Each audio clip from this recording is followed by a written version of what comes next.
hoje eu venho compartilhar com vocês tudo sobre os livros que eu li nessas últimas semanas. Mas é claro que antes de começar a compartilhar todos os detalhes sobre cada uma dessas leituras, eu preciso te lembrar de se inscrever aqui no canal, deixar o seu joinha se você gosta desse estilo de conteúdo e também ativar o sininho para receber as notificações dos próximos vídeos. Agora, se você quiser acompanhar mais do meu dia a dia, coisas pontuais que eu não consigo compartilhar muito por aqui, você pode me seguir lá no Insta, porque lá eu compartilho a rotina de uma paulistana que é apaixonada por livros. E também já fica o aviso que esse vídeo pode conter algumas revelações das histórias, nada tão importante como um desfecho ou uma reviravolta, mas como eu compartilho a minha experiência em relação a cada uma dessas leituras, pode ser que eu acabe revelando alguns detalhes que não estão na sinopse, mas mais uma vez, não são detalhes tão importantes quanto uma reviravolta ou até mesmo o desfecho da história. Então já fica o aviso aqui para quem não gosta tanto assim de vídeos nesse estilo. E a minha primeira leitura de 2022 foi do livro Clube do Livro dos Homens. Fiz a leitura desse livro no formato digital e ele traz a história de um casal protagonista que está vivenciando uma crise no casamento deles. De um lado você tem o Gavin, que é um jogador de beisebol extremamente famoso, e do outro lado a Tia, que é a esposa dele. Eles praticamente e aparentemente têm uma vida perfeita, afinal eles têm duas filhas que são gêmeas, uma casa, a carreira bem-sucedida dele e um cachorro, um golden, a coisa mais fofa, e aparentemente a vida é realmente perfeita deles. Porém, durante o momento, o marco histórico da carreira ali do Gavin, que ele vence o jogo e ele vai celebrar esse momento com a sua esposa, ele descobre que os 3 últimos anos do casamento deles foi uma mentira, foi um fingimento, porque ele nota que ela não estava satisfeita com todos os aspectos do relacionamento deles, incluindo o aspecto físico em que ela fingia várias vezes ali, porque ele não prestava realmente atenção nela e só se preocupava com o lado dele, e ele achava que ela estava satisfeita em todos os aspectos do relacionamento deles, o que não era uma verdade, e quando ele descobriu isso, ele acabou se afastando dela durante um mês, vivendo na mesma casa, mas morando ali no quarto de hóspedes, e o que acontece é que eles ficam fingindo durante um mês que está tudo bem no casamento deles para as pessoas de fora, amigos, familiares e para as próprias filhas. Até que a Tia, ela coloca um ponto final nisso e pede o divórcio porque ela já não aguenta mais viver nesse ambiente familiar. Até porque essa protagonista tem um passado bastante complicado com a família. Afinal, o pai dela sempre se casou com diversas mulheres, a mãe dela não cuidou muito delas do processo de criação, então elas foram criadas pela avó, ou seja, elas têm esse problema de confiança, de amor já nelas, nesse processo de criação, que foi muito traumático. E ela não quer o mesmo para as filhas dela. Então ela toma essa decisão de pedir o divórcio porque ela não quer viver uma mentira ou mostrar para as filhas dela que não existe confiança ou até mesmo amor dentro de um relacionamento. E é exatamente a partir desse pedido de divórcio que a narrativa começa a ser desenvolvida, porque quando a Tia pede o divórcio, é como se caísse a ficha do Gavin e ele percebe que ele pode perder tudo aquilo que ele considerava importante na vida dele por conta do ego ou por não assumir que ele também tinha uma grande parcela de culpa em todos os problemas que surgiram no relacionamento deles durante esses 3 anos de casamento. Mas as coisas parecem mudar para esse protagonista quando ele desabafa com os amigos dele, falando sobre toda a crise no casamento, mas não revelando tudo o que aconteceu nesse aspecto de fingimento, as coisas que foram faladas ali durante a última discussão que ele teve com a esposa. E aí os amigos dele também revelam que eles fazem parte de um clube do livro dos homens, um clube do livro secreto, em que não só os amigos dele, mas também celebridades, pessoas bastante conhecidas de outros ramos, fazem parte para realmente tentar desvendar o cérebro da mulher, o comportamento da mulher através dos livros. Ou seja, eles se unem para fazer a leitura de livros de romance e aplicar esse conhecimento desses livros no relacionamento deles. E aí o Gavin, ele fica muito cético quando ele conhece isso, até que outras pessoas falam que os relacionamentos melhoraram assim 100% após os homens terem feito a leitura de livros de romance e terem aplicado esse conhecimento ali no relacionamento deles, porque até então eles não viam os diversos problemas que existiam no relacionamento, porque eles não percebiam os comportamentos femininos ou até mesmo não davam aquela oportunidade para a mulher se expressar e mostrar o que realmente a estava incomodando.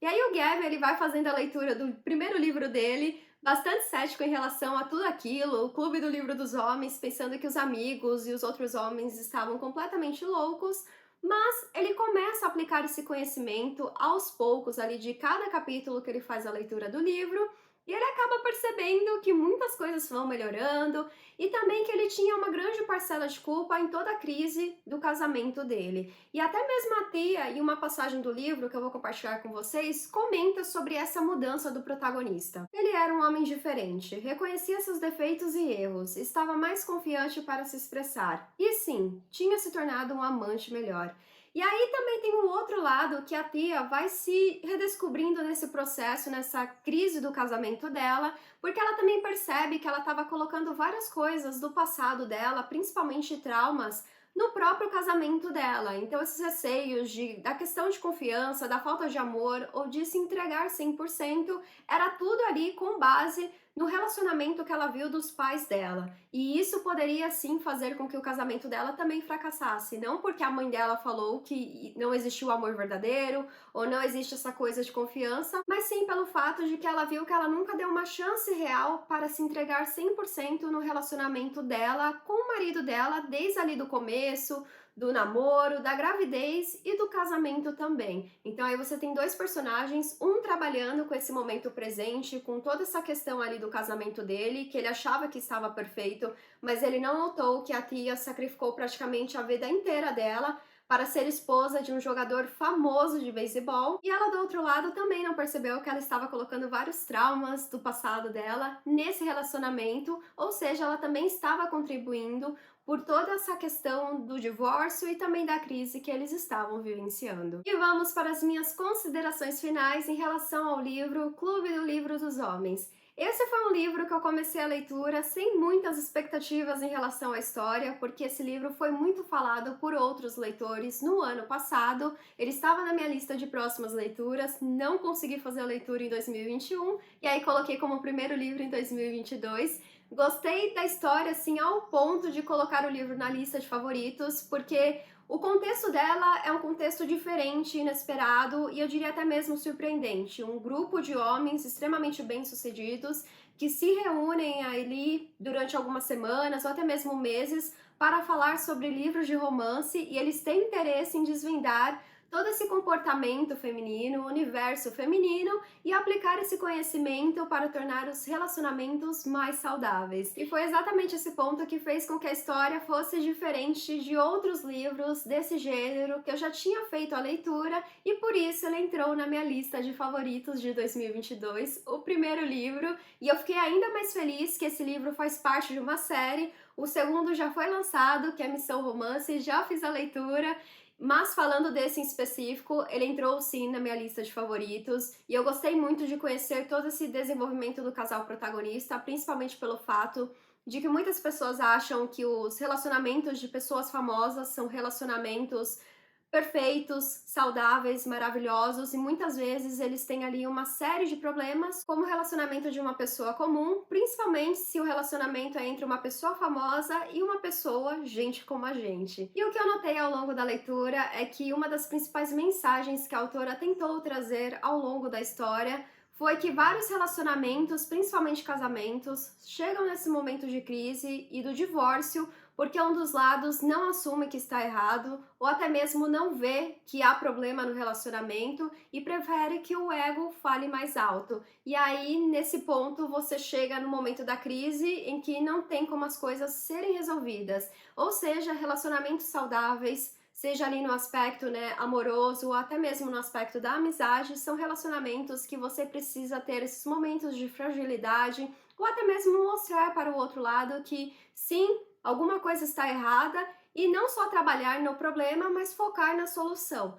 E aí você vai conseguir resolver uma série de problemas. Então você tem vários homens aqui dentro da história que conseguiram resolver o relacionamento deles, as crises, exatamente através de livros de romance, porque lá tem diversos conhecimentos, mas principalmente são livros que mostram o lado da mulher, o comportamento feminino e coisas que os homens muitas vezes não percebem. Eu achei a sacada genial da autora nesse ponto para usar essa questão dos livros de romance como um cenário ali para desenvolver a história desse casal protagonista. E o único ponto negativo em relação a essa história é que eu não gostei muito ali do comportamento da irmã da tia, porque ela tem muitas vezes um comportamento infantil, atitudes que você lê e pensa por que assim esse personagem tá agindo dessa forma. Ela não é uma criança, mas ela também tem os seus próprios traumas, e como eu sabia que essa personagem seria a protagonista do próximo livro da série, eu tentei não ter tanto ranço dela, porque afinal, né, se ela tem um papel de protagonismo no próximo livro,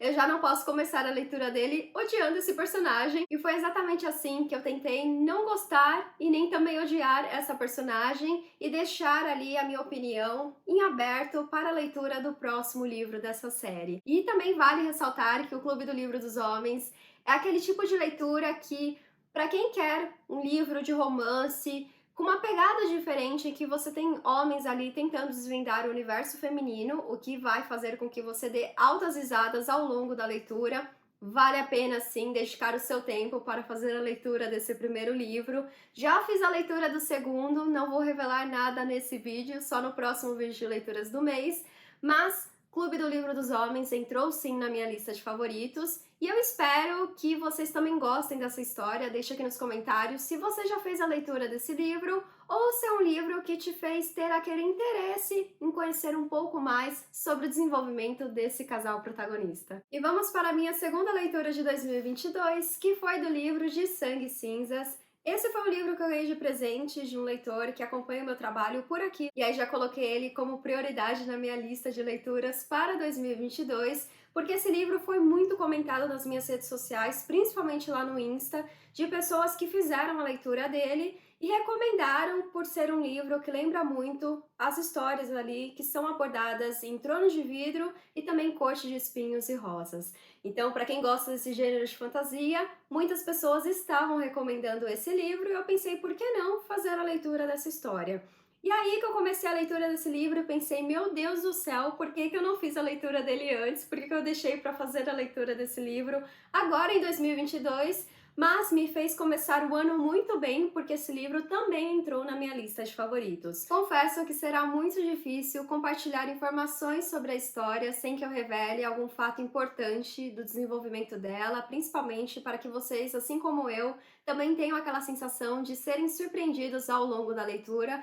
Então vou tentar compartilhar mais como foi a minha experiência ao ler esse livro e se realmente ele cumpre essa promessa de ser um livro que, se você gostou de Trono de Vidro, Cor de Espinhos e Rosas, você também vai gostar da escrita dessa autora, assim como você gostou da escrita da Sarinha. Então, eu vou tentar passar mais assim a minha experiência, assim eu não revelo fatos importantes da história e vocês acabam também conhecendo um pouco mais aí sobre o desenvolvimento dela. Esse é o livro que traz a história de uma protagonista que viu os pais dela serem brutalmente assassinados e nesse ataque, ela e o irmão dela saem com vida. E aí eles são resgatados pelo rei e a rainha, que são as autoridades nesse universo de fantasia, e ela é criada pela rainha como sendo a donzela. E ela recebeu esse título de donzela porque ela sobreviveu a um ataque que muitas pessoas não deveriam sobreviver. E aí falam que os deuses, que são aquelas criaturas místicas, ou seja, a religião que vai sendo seguida pelo rei e a rainha e por todas as pessoas que vivem nesse universo de fantasia, ela recebeu esse dom, pelo menos é o que a rainha fala, e por isso ela teve a oportunidade de se tornar a donzela e ela será o futuro de todos esses seres aí que estão inseridos nesse universo de fantasia. Como sendo a donzela, ela acaba tendo que ir morar com um duque e uma duquesa, porque cada cidade é gerenciada por uma figura de autoridade, sendo ela um lorde, um duque ou uma duquesa, e para cumprir esse papel de donzela, ela fica praticamente ali meio que presa no castelo, ela não pode sair do castelo, ela não pode interagir com outras pessoas, ela não pode ser tocada por outras pessoas, ela tem que sempre estar vestida de branco, com um véu cobrindo seu rosto, ou seja, ela leva uma vida extremamente solitária. Ela só tem a companhia dos guardas, que tem que fazer a segurança dela, e de uma amiga que não é assim amiga, porque essa moça foi obrigada a ser ali a acompanhante dela durante esse período que ela fica no castelo, para que ela não fique entediada. Ou seja, aqui nós temos uma protagonista que é chamada de Pop, mais conhecida por todas as outras pessoas como a donzela, em que ela não pode fazer absolutamente nada, viver ali reclusa, porque se ela fizer algo que não está de acordo com o que foi dito pelo duque, a duquesa, ou algo que foi dito por outras figuras de autoridade, ela será castigada pelos deuses. Porém, o que acontece é que Poppy, a donzela, está cada vez mais próxima do seu processo ali de ascensão. A ascensão é aquele momento em que alguma pessoa da sociedade, um ser humano comum, é escolhido pelos deuses para receber esse dom, que é o dom, eu diria, da imortalidade, que nada mais é do que um vampiro, na verdade, ou seja, ele não pode sair durante o período da manhã, mas durante o período da noite ele tem todo esse processo aí de audição, olfato, velocidade, visão, enfim, vários benefícios, dentre ele essa parte também de imortalidade. Para você receber esse dom, ninguém sabe muito bem ali quais são os critérios, além, é claro, de você ser escolhido pelas figuras de autoridade para passar por esse processo de ascensão. E no caso da Poppy, ela é considerada o futuro de todas as pessoas que vão ascender. Então ela precisa ser realmente guardada às 7 chaves, porque se algo acontecer com ela, isso vai impactar todo o futuro daqueles seres,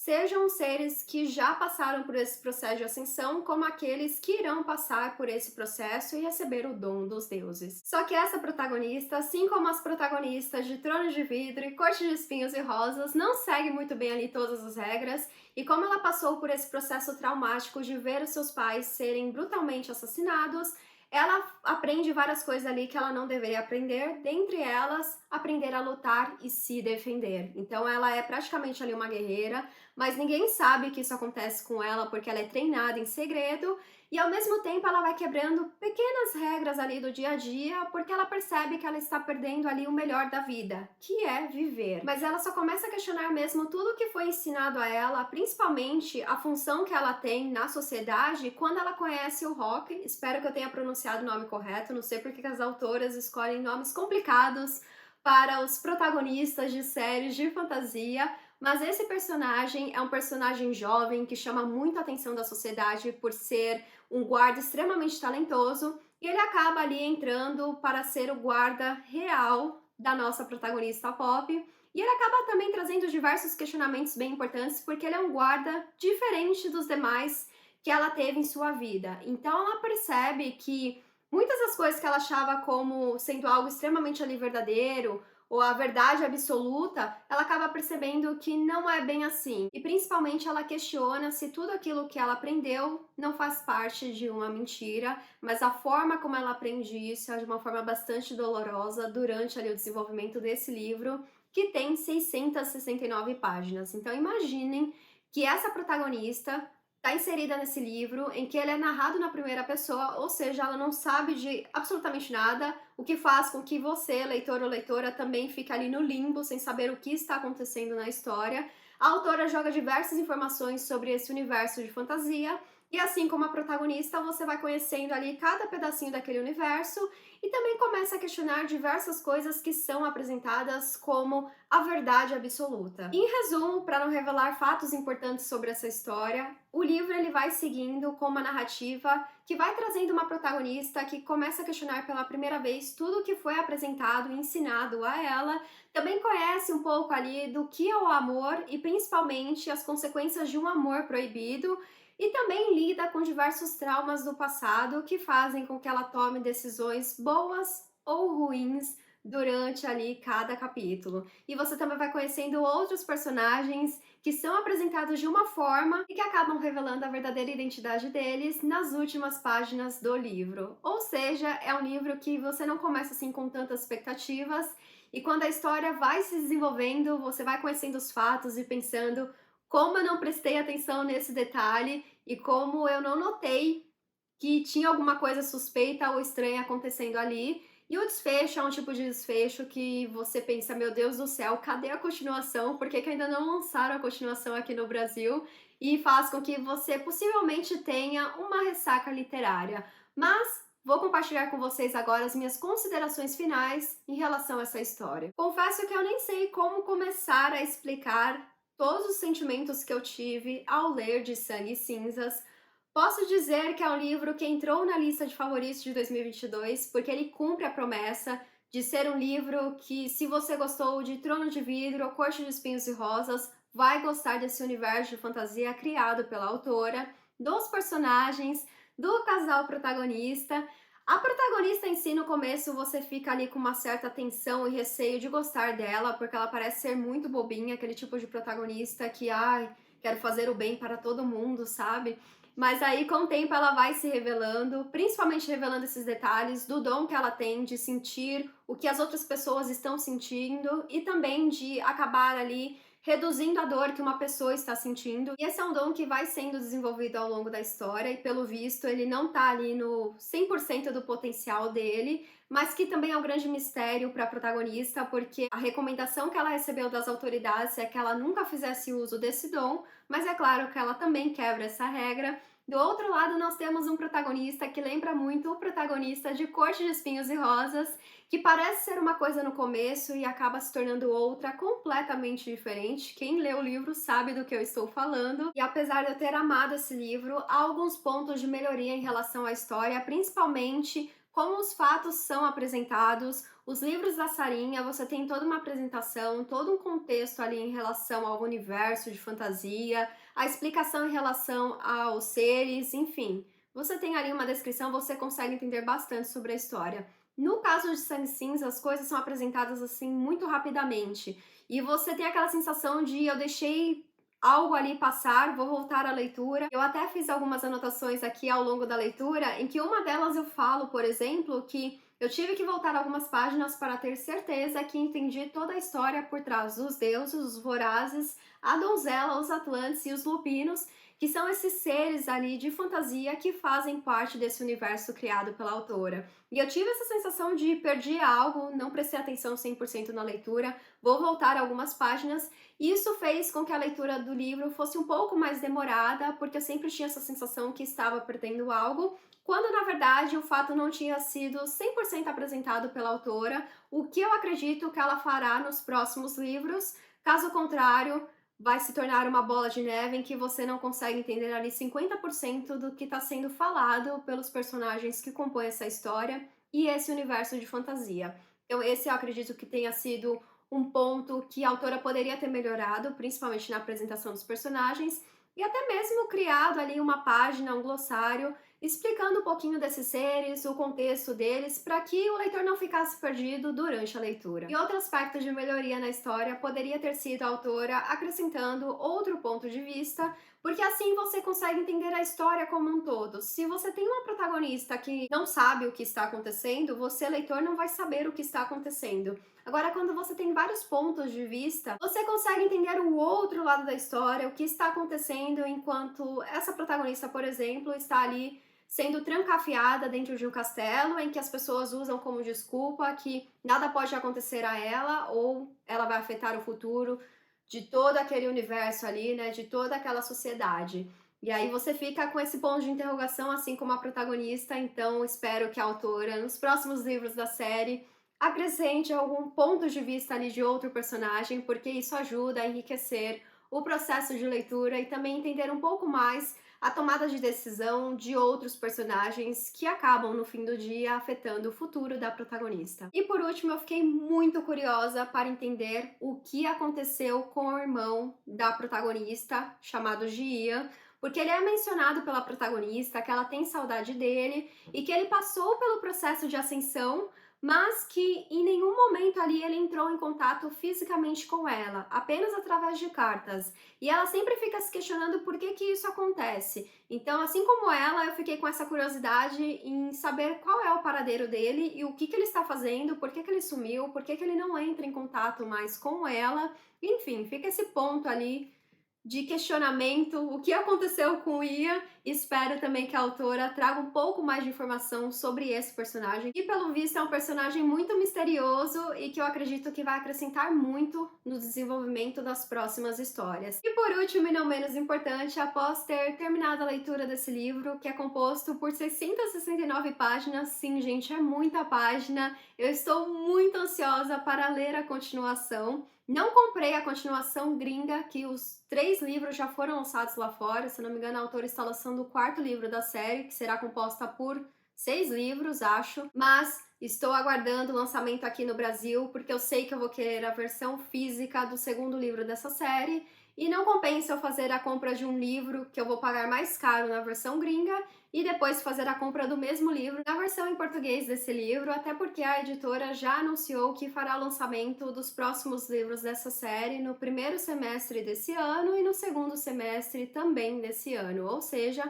o segundo livro e o terceiro livro também serão lançados durante 2022, então não vale a pena gastar esse dinheiro com versões gringas, mas estou muito ansiosa e dessa vez com altas expectativas para ler a continuação dessa série. Espero não me decepcionar com a escrita da autora, assim como eu gostei da escrita da Sarinha em Trono de Vidro e Corte de Espinhos e Rosas, principalmente em Trono de Vidro. Então, espero não me decepcionar. Se você já leu o primeiro livro dessa série, de Sangue e Cinzas, deixa aqui nos comentários. E se você já leu o segundo, também deixa aqui nos comentários se você gostou da experiência de leitura ou se foi um livro que te decepcionou em algum aspecto. E assim terminamos mais um vídeo de leituras do mês. Deixa aqui nos comentários o que vocês acharam dos livros que foram citados por aqui e também sobre as suas leituras atuais. E eu vou ficando por aqui. Um grande beijo e até a próxima. Tchau!